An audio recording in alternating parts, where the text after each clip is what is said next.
महाशिवरात्रीनिमित्त इच्छा भगवंताची परिवाराच्या वतीने 751 लिटर सुगंधी मसाला दुधाचे वाटप करण्यात आले। लक्ष्मण जाधव यांच्या मार्गदर्शनाखाली हा उपक्रम शहरात पार पडला। महाशिवरात्रीनिमित्त इच्छा भगवंताची परिवाराच्या वतीने उपवासधारक भाविकांसाठी 751 लिटर सुगंधी व पौष्टिक मसाला दुधाचे वाटप करण्यात आले।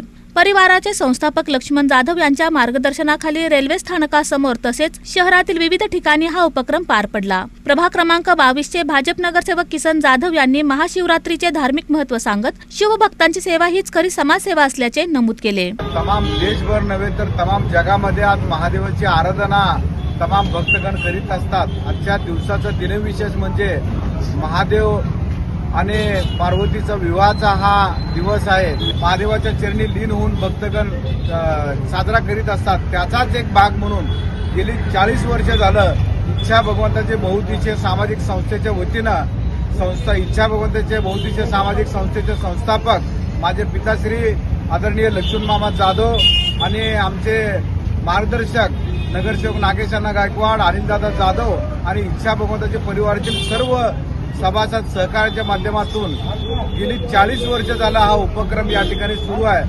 तमाम महादेव भक्तांना आज या ठिकाणी दुधाचं वाटप या ठिकाणी केलं जातं। गेल्या 40 वर्षांपासून माजी नगरसेवक नागेश गायकवाड, ॲडव्होकेट अनिल जाधव, शिवाजी गायकवाड व इच्छा भगवंताची परिवाराच्या माध्यमातून ही सेवा सुरू असल्याचे त्यांनी सांगितले। या प्रसंगी पंडित शेटे, अमोल लकडे, सिद्धाराम खजुर्गी, अध्यक्ष शरणमठ नीलमनगर, शिवा बंडगर, अल्ताफ शेख, चेतन गायकवाड, हरीश तेलगू, निलेश कांबळे, विनोद गायकवाड, ॲडव्होकेट किरण गायकवाड, कार्तिक जाधव, तेजस गायकवाड, ऋषी येवले, गणेश यालगी, संतोष हुडको, सचिन आंगडीकर आदी उपस्थित होते। भक्ती सेवा आणि सांस्कृतिक परंपरेचा संगम घडविणारा हा उपक्रम शहरामध्ये प्रेरणादायी ठरला आहे।